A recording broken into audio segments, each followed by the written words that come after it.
Hello everybody, welcome to the United Stands. I'm joined by Ben Foster. It's not been a very good weekend. Lots to talk about. I want to talk to you about Ten Hag and where you stand on that. But what the hell is going on at Manchester United? We've just lost, well, I'm calling it 4-0. I think the VAR goal should have been given as well. Really. What is going on? Oh, it was brutal, wasn't it, man? It was brutal.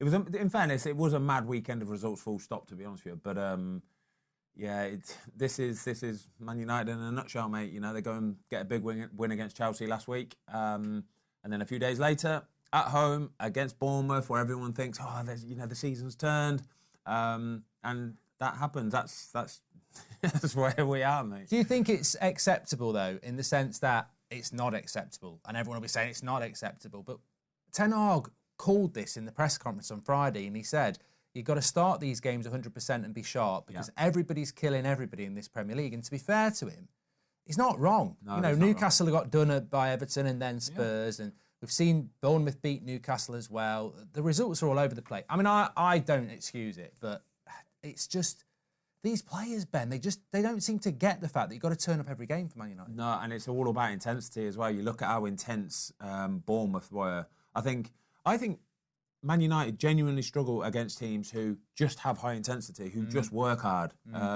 Because I think Man United probably have technically gifted players, technically better players than like a Bournemouth.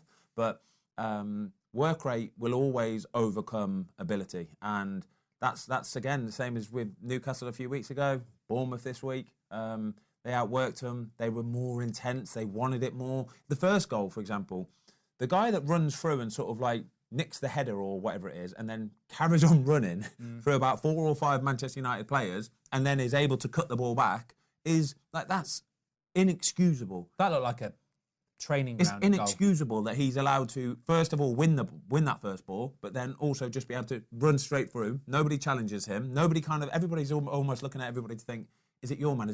It's not mine. Whose man is it? And then eventually he pulls the ball back. Before you know it's 1-0. But that's how quick it is, because Bournemouth can sort of sniff that chance, smell that chance, and when they see it, they're like, right, we've just got to try and take them whenever we can. And that's all they did, really. You know, Man United probably they had the most possession, they had the most shots at goal, but they never really looked like they wanted it or were urgent enough.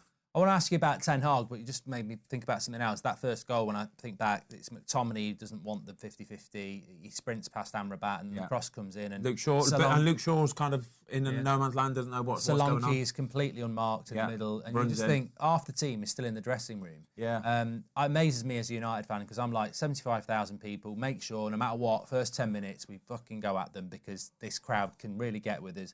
We never, ever do it. You played under Sir Alex. What was he... I mean, you did play some games, so you should remember. What was he like in the minutes before kickoff? Because United teams under Sir Alex, especially at Old Trafford, did tend to start with the ball. It's not even necessarily the manager, though, to be fair. It's the players that you've got, your leaders. It's your leaders that demand that of you. So they set the example from the very first second, and then everybody falls in line afterwards. Don't get me wrong, Sir Alex will set that tone, and he'll have his marshals in that team to know that they're going to do it for him as well. But that's the difference between a Fergie team and the players that he had at that moment in time and the players that we've got now. So it's personalities and leaders in the dressing room as well. Mate, just people that just know how this sort of game goes. You're playing against Bournemouth, who you say it's only Bournemouth, but they're probably, they are. They're statistically the form side, the form team in the Premier League at the moment. They've had some unbelievable results lately. If you just watch them for 5 minutes, you can tell what they're all about. They've always been a well-coached side. The results weren't coming there, were they? They're a well-coached side, but they work hard as well, and they're intense. And when they get an opportunity, it's like they can smell it, and they're like, right, if we're going to actually go for it, we actually go for it at that moment in time. Then you can sit back and defend. But if we get half a chance, we have to maximise that half a chance. And I just think that was a difference, really. United just haven't got anybody that can sense that danger coming. As normal, and you might think it's justified, I certainly think the conversation has to be had. It's another bad loss. Newcastle last week, Bournemouth. I mean, Man United have lost at home to certainly Brighton, Palace and Bournemouth, convincingly. Yeah. I mean, this is not Liverpool. This is not Man City yet, although we have lost to Man City. Ten Hag's under fire again. What's your thoughts on the Ten Hag situation? Because there will be people watching this. I had massive arguments on the channel yesterday with people, and I was like, I understand it, but for me, don't see that being the right thing to do, but there are people who think that is. I mean, is there a way back for Ten Hag from this, or is it the beginning and the end? Yeah, it's difficult. If you look at the fixtures for the next month or so, it's really difficult, mate. It is really, really difficult. Well, I'd say Liverpool's a loss next week. You've almost got to write Liverpool, the Bayern Munich game, it'd be a miracle if you get something from the Bayern Munich game. But yeah, it's very difficult, mate. I don't agree with the let's sack Ten Hag. I don't think that's going to be the way to go forward. It might have a bit of an effect for a game or two or three. Because it sort of sends a rocket up at people. But I think the way the club runs and the tone that's already been set within the club from the top all the way down is that it will just continue the way that it's been continuing for the last few years now. It's almost like it's ingrained in United to just sort of, we'll turn up on we'll win the odd game, we'll surprise a few people here and there, but then it'll be, usual, same old. We're miles away from what it used to be. Absolutely miles away. It is. I said this at the weekend. I mean, this is what United are. I don't know what the people who want Ten Hag out expect coming in next. A manager's not going to change it. A new manager's not going to change the way that football club is. It runs so much more deeper than that. And you can say sack him and then somebody else will set the tone. No, they won't set the tone because you've got the wrong personnel in the first place, and it's been set from above that we run a certain way, and everybody knows that. So when the chips are down and when hard times come, players are easy to just go, well, I don't really got to try, to be fair. I'm on a couple $100,000 a week. It's almost like that blame culture at Manchester United. Yeah. When you go into an office environment or a work environment and the people at the top don't care and there's not much leadership, it's always very easy to go, well, what am I It doesn't inspire you to want to work, does it? It inspire you to want to sort of pull in the right direction because you might be pulling, but as long as everybody else is over there going, well, just leave him to it, he'll give up eventually. And people will just give up eventually. And how does that happen as well? Because this is the thing that confused me and I was looking forward to asking you about, is that I predicted we'd beat Chelsea and we did, and I thought we played well against Chelsea. You've got to put the kicker in that Chelsea were shit against Everton and might well have been shit against us, but it was still one of United's better performances. You see people like Harry Maguire getting Player of the Month. You see Scott McTominay scoring a couple of goals. Bruno played well.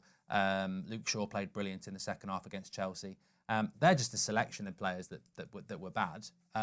Against Bournemouth 3 days later, after a positive win where fans are actually, Maguire's had a bit of stick, McTominay's had a bit of stick. Fans are actually saying fair play, they're playing for the badge.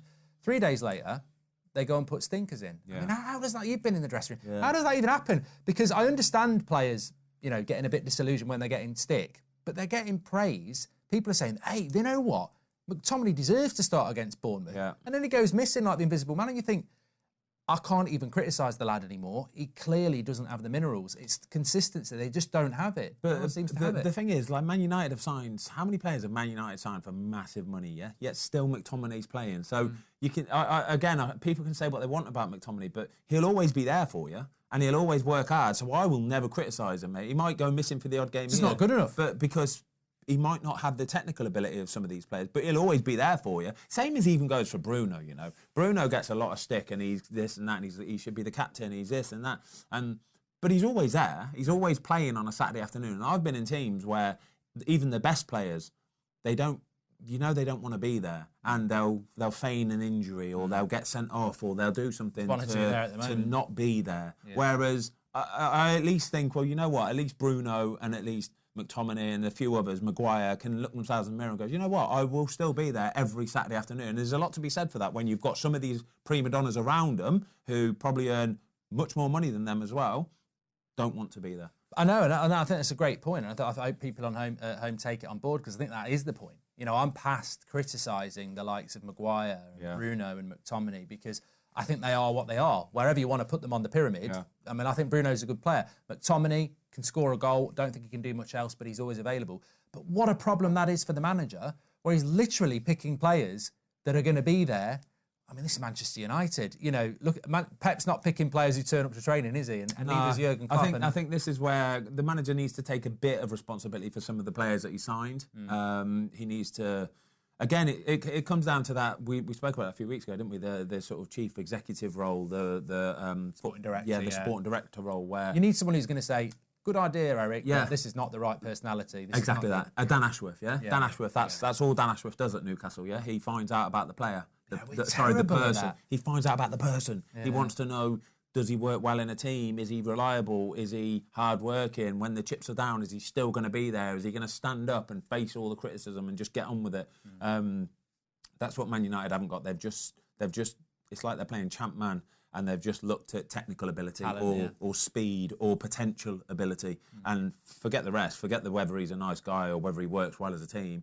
They don't care about that. They've got factors where it's about age and probably resale value and commerciality around the world. That's what they care about. And what do you think about United for the next few months? We heard Pochettino saying after the Chelsea game yesterday, we're just a mid-table team. We've got to try and be better than that. And I thought, brave. If Ten Hag said that, he would be gone. You can't do that. But I look at that top four, the gap is starting to open up, and the gap's been there all the time. I mean, Man United have done well not to draw games so that they win, lose, and it just gives you more points, doesn't it?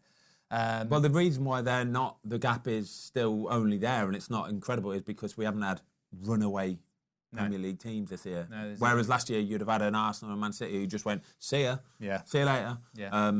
This year there's teams getting beat and then they'll win and then they'll win and then they'll get beat. And so that it kind of makes that gap not so big, really. And it's just about who can just keep the most consistent. And Man United are so inconsistent; it's ridiculous. It's you might again. We've got the form in front of us here. The last 5 games, Man United win, lost, and it's that's them all over. Yeah.